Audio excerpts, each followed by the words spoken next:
Merci d'être avec nous sur Al24 News au sommaire de l'actualité de ce jeudi 29 mai. Plus de 60 Palestiniens sont tombés en martyrs dans de nouveaux massacres perpétrés par l'entité sioniste dans la bande de Gaza, dont 23 rien que dans le camp d'El Boreij au centre. Le mouvement de résistance palestinien Hamas condamne la décision de l'entité sioniste d'approuver la construction de 22 nouvelles colonies en Cisjordanie, la qualifiant de violation flagrante du droit international et des résolutions onusiennes. Le président algérien Abdelmadjid Tebboune félicite son homologue mauritanien Mohamed Ould Cheikh El Ghazouani pour l'accession de son pays à la présidence de la Banque africaine de développement. Et puis sport football, le sélectionneur de l'équipe d'Algérie, Vladimir Petkovic, retient 29 joueurs en vue des 2 prochains matchs amicaux, le 5 juin face au Rwanda et le 10 face à la Suède.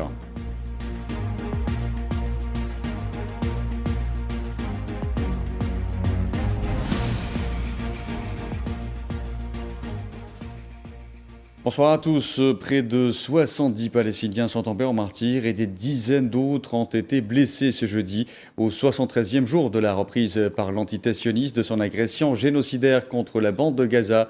Durant les dernières 24 heures, les corps de 67 martyrs et 184 blessés sont arrivés dans les hôpitaux de Gaza. Ainsi, le bilan des victimes de ce génocide entamé le 7 octobre 2023 s'est alourdi à 54 249 martyrs et 123 492 blessés.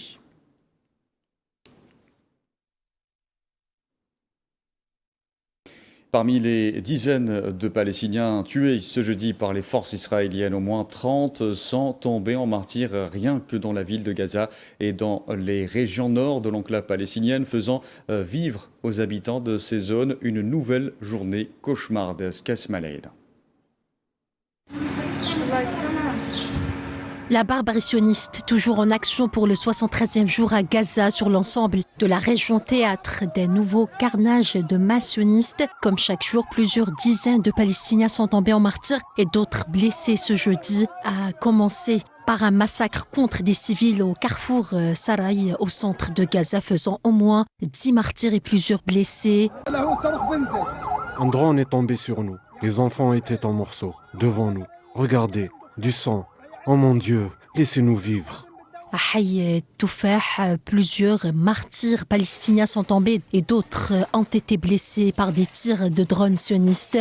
Haï Zaytoun et Jenin ne sont pas en reste. 2 martyrs, dont une femme, ont été signalés dans ces régions. Au nord de Jabalia, El Beled, 10 civils, dont 7 enfants et une femme, sont tombés en martyrs dans un bombardement par les forces d'occupation d'une maison et d'une crèche. Nous dormions avec nos enfants. Soudain, nous avons été réveillés par le bruit d'une frappe puissante qui nous a secoués. Nous nous sommes réveillés vers minuit et demi. Nous nous sommes retrouvés sous les décombres. Nos enfants, des femmes en morceaux, des personnes âgées déchiquetées.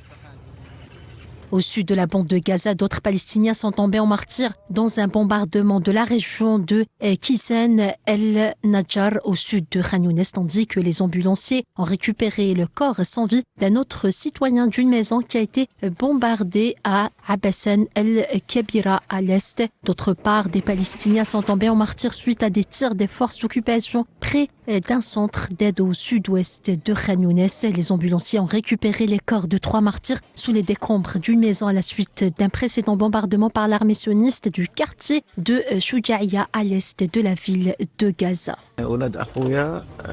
Les enfants de mon frère étaient en morceaux devant nous.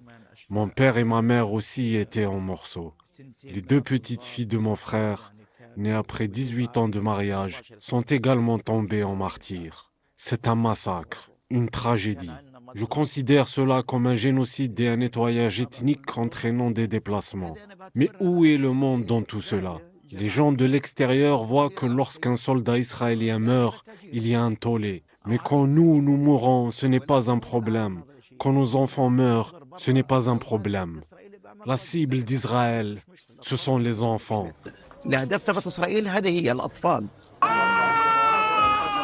Des images qui en disent long sur la souffrance des Palestiniens décuplée depuis le début de ce génocide qui dure depuis 601 jours. Le but du bureau sioniste est très clair, la mise en place d'un plan de déportation de la population palestinienne de Gaza par la contrainte et la violence. Une population pourtant meurtrie dans sa chair, mais faisant preuve d'une résilience et d'un attachement sans pareil dans l'histoire de l'humanité que le monde regarde mourir tous les soirs. L'entité sioniste a commis d'autres massacres dans la bande de Gaza ce jeudi. Au moins 23 civils issus d'une même famille sont tombés en martyrs et d'autres ont été blessés à la suite d'une frappe ayant visé une maison à l'est du camp de Boreij, au centre de l'enclave palestinienne.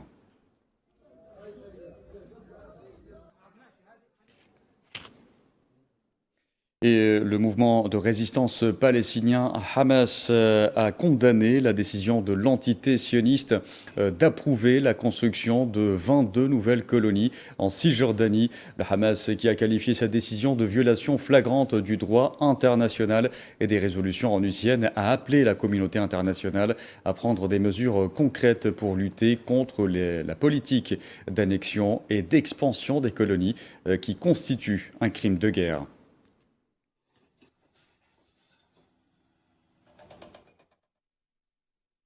Dans ce contexte d'agression à Gaza, le système de santé s'est effondré. Plus de 90% des hôpitaux sont hors service. Seuls 19 des 36 hôpitaux restent partiellement opérationnels.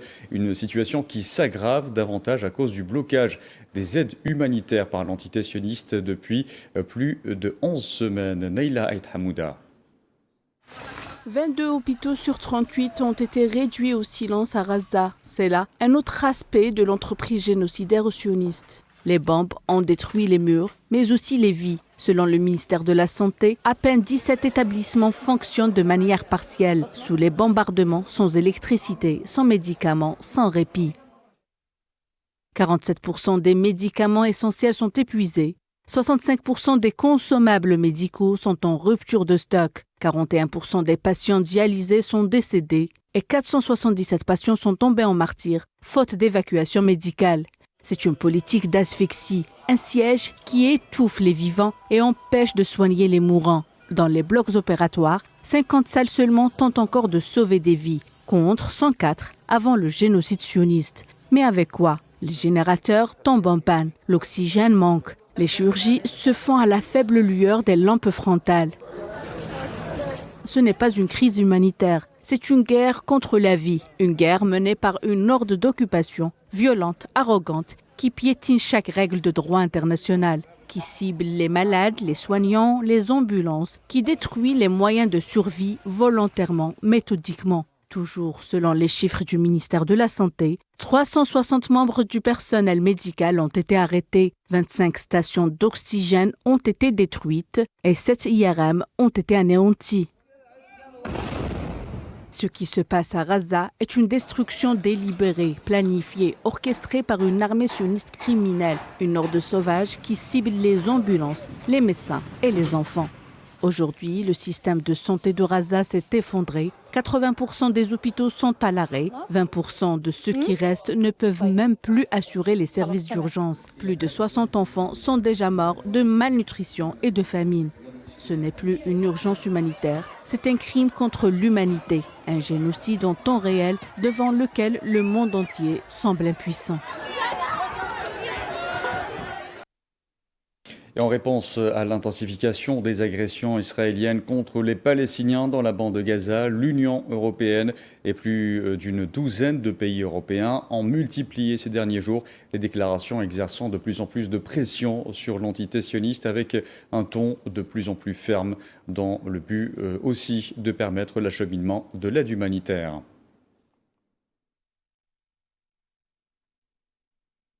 À son tour, la Russie a dénoncé ce jeudi les agressions de l'entité sioniste contre la bande de Gaza, les qualifiant de punition collective de la population civile, appelant à mettre fin immédiatement à l'effusion de sang dans l'enclave palestinienne.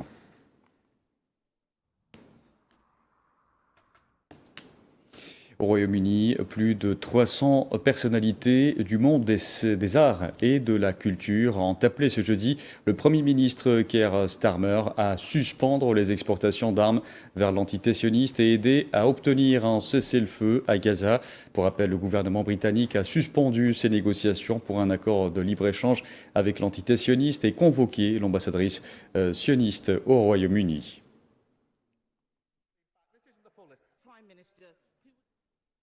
Au lendemain, cette fois, du bombardement de l'aviation de l'entité sioniste ayant visé l'aéroport de la capitale yéménite Sanaa, les responsables de cette infrastructure ont affirmé que la population était désormais bloquée après la destruction du seul avion de transport.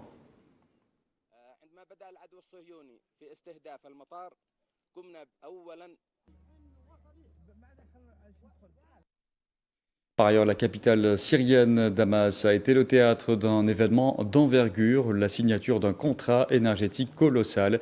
Ce projet d'un montant de 7 milliards de dollars a réuni des entreprises des États-Unis, du Qatar et de Turquie dans un mémorandum uni, dans un consortium plutôt international. L'objectif est clair, produire 5000 mégawatts d'électricité, soit environ 50% des besoins énergétiques du pays. Je vous en parlais en titre, le président algérien Abdelmadjid Tebboune a reçu ce jeudi un appel téléphonique de son homologue mauritanien Mohamed Ould Cheikh El Ghazouani, lors duquel ils ont évoqué les relations fraternelles solides et enracinées unissant les peuples des deux pays.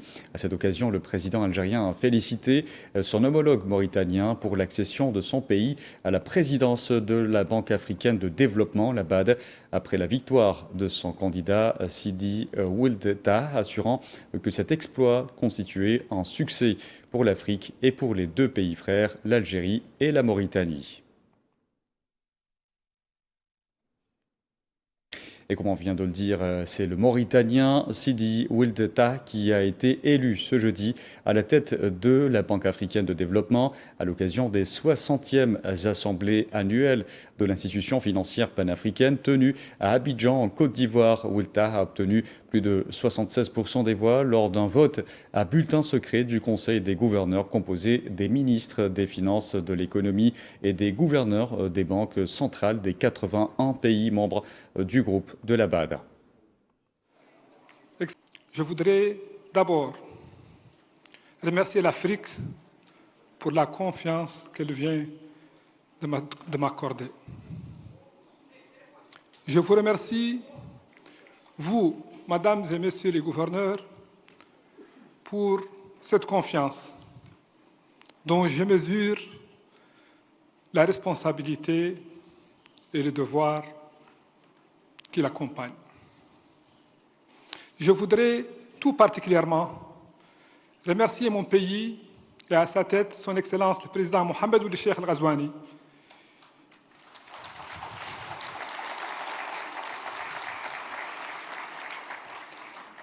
qui a porté ma candidature et qui a fourni des efforts inlassables pour l'aboutissement que nous venons de connaître. Je remercie tous mes frères et toutes mes sœurs mauritaniennes, toutes mes sœurs et tous mes frères africains pour l'élan de solidarité qui va accompagner ma campagne. La Mauritanie, on en parle encore, les relations commerciales entre l'Algérie et la Mauritanie se sont consolidées, notamment à l'issue de la 7e édition de la foire des produits algériens à Nouakchott, ayant pris fin hier par la signature de plus de 40 mémorandums d'entente couvrant plusieurs secteurs, notamment le pharmaceutique, la transformation industrielle ou encore l'agroalimentaire. Mohamed Wali Ben Chaban. Les relations commerciales et économiques entre l'Algérie et la Mauritanie connaissent un développement soutenu, une volonté politique affirmée de part et d'autre de renforcer la coopération bilatérale. Cette dynamique s'inscrit dans une stratégie plus large visant à faire de la Mauritanie un partenaire économique stratégique en Afrique de l'Ouest pour l'Algérie. La cérémonie de clôture a été marquée par la signature de plusieurs accords, notamment dans les secteurs de l'industrie et des services. Ces accords portent sur l'échange d'expertise, les représentations commerciales ainsi que le renforcement du volume des échanges entre les deux pays. Le nombre important de conventions signées témoigne de la qualité des produits algériens qui ont su s'imposer sur le marché mauritanien. Nous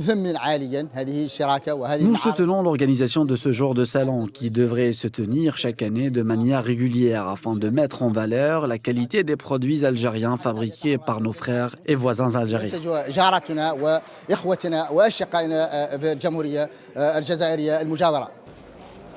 La récente 7e foire des produits algériens à Nouakchott a constitué une étape importante dans ce rapprochement. Plus de 40 mémorandums d'entente couvrant plusieurs secteurs ont été signés entre des opérateurs économiques algériens et mauritaniens.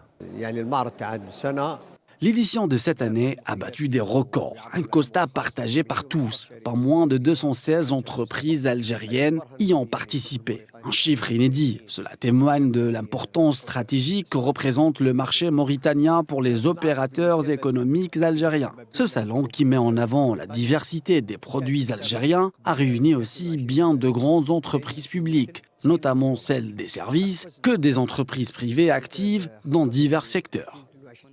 L'Algérie, à travers cette stratégie d'ouverture économique, affirme son ambition de diversifier ses marchés et d'étendre son influence en Afrique en misant sur des partenariats durables et équilibrés.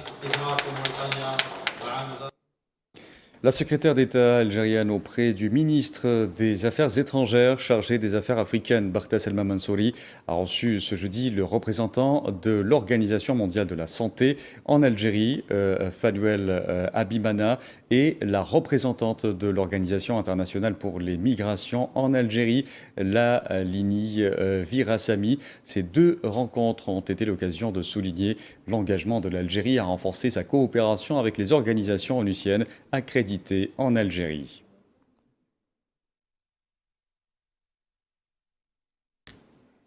Toujours dans l'actualité africaine, la mission multidimensionnelle intégrée des Nations Unies pour la stabilisation en Centrafrique, la MINUSCA, a annoncé avoir procédé au déploiement de plus de 200 militaires des forces armées centrafricaines dans le sud-est du pays. Ce déploiement, effectué par voie aérienne, concerne les localités d'Obo, Zemio et Mboki, dans la préfecture du Haut-Mbomou et ses environs.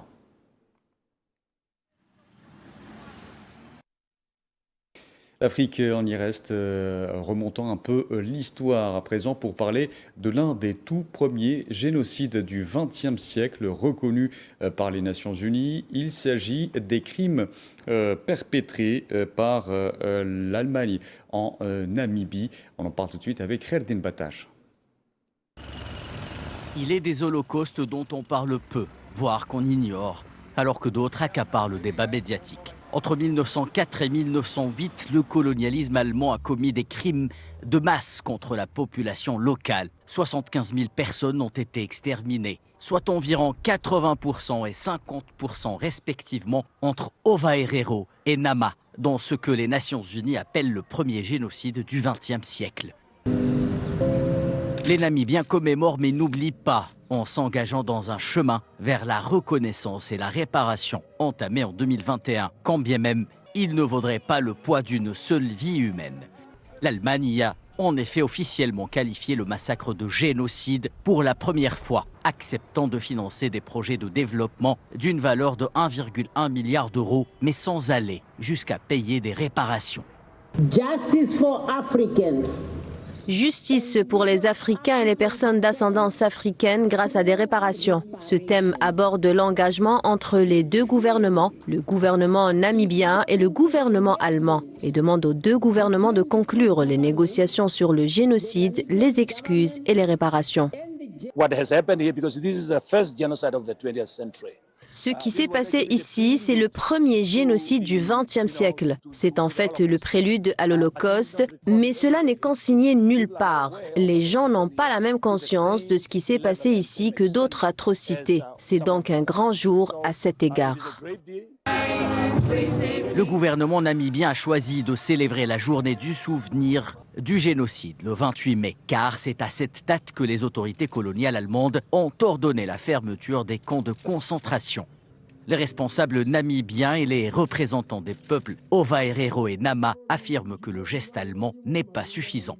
À l'heure où beaucoup de pays africains rouvrent les dossiers inachevés de la mémoire, la question de la repentance est injustement balayée de la main par les régimes autrefois coloniaux, au risque même de flirter avec un révisionnisme vis-à-vis d'une partie de l'histoire de l'Afrique qu'il va falloir assumer.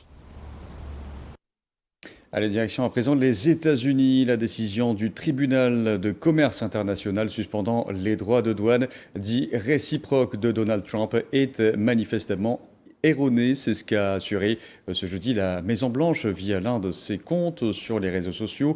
La décision rendue à New York constitue un revers important pour l'administration Trump qui, depuis son retour au pouvoir, assoit son rapport de force sur les droits de douane qu'elle impose ou retire au fil des négociations commerciales et politiques avec ses partenaires étrangers.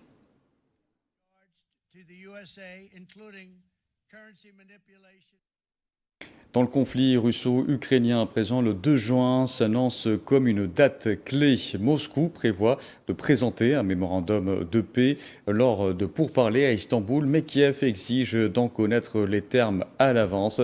Les négociations s'annoncent tendues. Safouane Ben Sabri. Hier, l'Ukraine a accusé la Russie de vouloir retarder les négociations. Aux côtés du chancelier allemand, Zelensky a déclaré que Moscou voulait saboter les négociations entre les deux belligérants.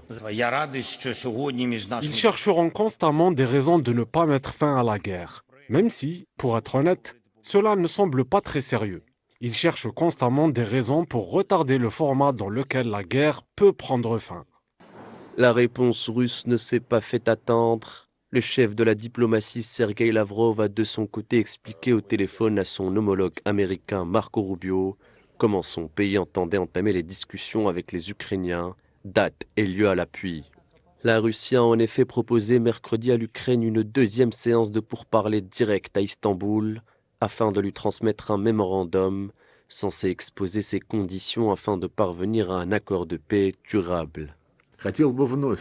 Notre délégation, dirigée par Vladimir Medinsky, est prête à présenter notre mémorandum à la délégation ukrainienne et à fournir les explications nécessaires lors du deuxième cycle de négociations directes à Istanbul, le lundi 2 juin. Les négociations précédentes en Turquie n'avaient pas donné lieu à une percée diplomatique, mais les deux camps s'étaient engagés à procéder à un échange de prisonniers d'une ampleur inédite. 1000 prisonniers avaient été libérés des deux côtés. Allez, parlons football à présent et de deux dates importantes pour la sélection algérienne. On connaît désormais la liste des 29 joueurs convoqués par Vladimir Petković en prévision du stage des Verts prévu du 2 au 10 juin avec 2 matchs amicaux au programme. Le Rwanda le 5 juin à Constantine, suivi de la Suède le 10 juin à Stockholm. Petković cherchera à dominer ses adversaires. On a maintenant 2 matchs amicaux contre le Rwanda et la Suède. Ce sont des adversaires complètement différents. Et ça, c'est aussi très important pour nous, pour évaluer la capacité d'adaptation de l'équipe. Et clairement, dans les 2 matchs, chercher de dominer l'adversaire et de gagner les 2 matchs. Et ces 2 matchs vont donner des signaux importants pour le futur, mais surtout donner encore plus de confiance dans l'équipe. Et pour tout ce que je viens de dire, c'est pour ça que j'ai décidé de convoquer 29 joueurs qui, pour le coach, méritent d'être convoqués et ce sont les meilleurs pour être convoqués pour ce stage. En conférence de presse, Petković a clairement exprimé son objectif au sujet de la qualification en Coupe du Monde dès le prochain stage. Et c'est pour ça que même dans son stage, je veux compacter l'équipe. Je ne veux pas trop expérimenter. Mais nous, on a un objectif clair, c'est de clôturer le plus vite possible le discours par rapport à la qualification pour le championnat du monde, Inch'Allah. Et la liste de la sélection algérienne comporte notamment le nom de Nabil Bentaleb, absent en sélection pour des raisons de santé, un revenant qui doit confirmer ses performances livrées avec son club Lille. Déjà, la dernière fois, on pouvait envisager de prendre le risque, en guillemets. Et on peut dire avec satisfaction qu'il est retourné sur un football de haut niveau.